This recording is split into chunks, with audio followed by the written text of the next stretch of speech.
Good morning. We're going to the garden, Bruce. We're going to the garden. I know, but I can give you pets. Yeah. I know. Good morning. All right, let's go out to the garden.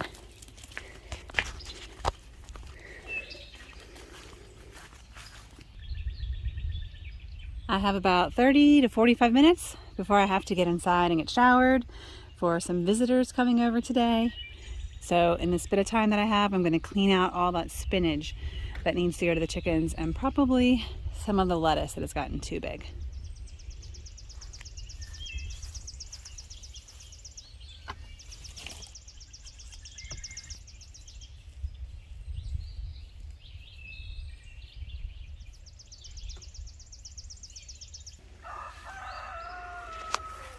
I'm going to take all the spinach down to the chickens.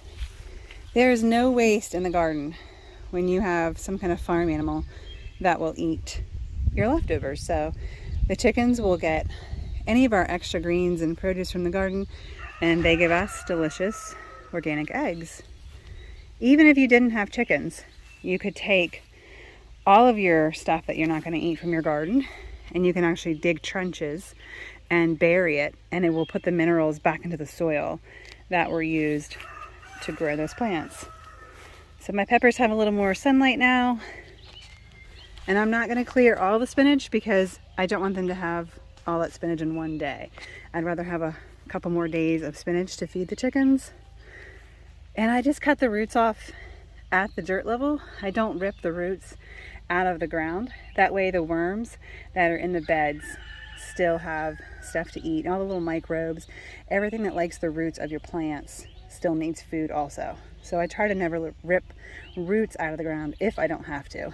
Obviously you have to for potatoes and whatnot.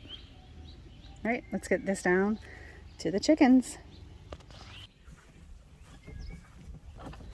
Good morning, ladies. Enjoying all your bugs? I'm gonna go throw some spinach in your pen.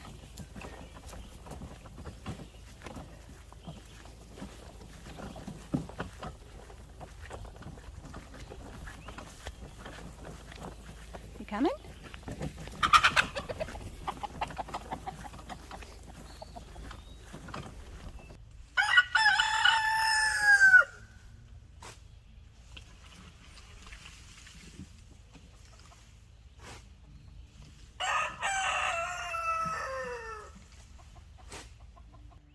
This is an Elecampane plant. I have been letting the roots spread for the last 3 or 4 years in this little location next to my greenhouse. This may be the fall that I finally collect the roots to make tinctures with. It's excellent for anything respiratory and lung related. So I grow mullein for that, and I also want to start trying Elecampane. 2 of my family members do often have lung issues, and those herbs help clear them up fairly quickly. Echinacea are not quite blooming yet. It won't be long.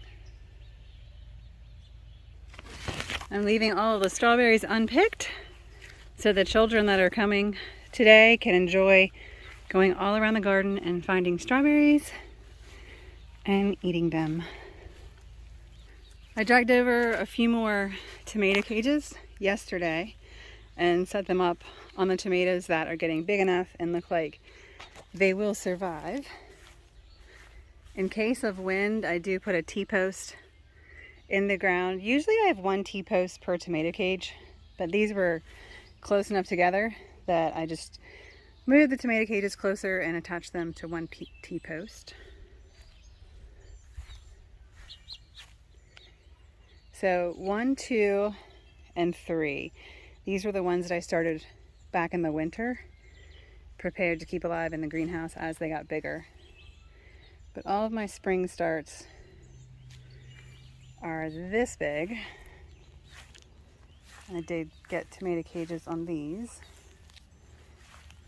I think this is a row of Bonnie Best red tomatoes. And then these little guys were just seeds that I put in the ground. But they're starting to take off with the warmer weather. So they definitely won't give me tomatoes at my average first week in July. But Lord willing, they will produce something. What are you doing to make today a terrific day? This video is my full garden tour from the middle of May.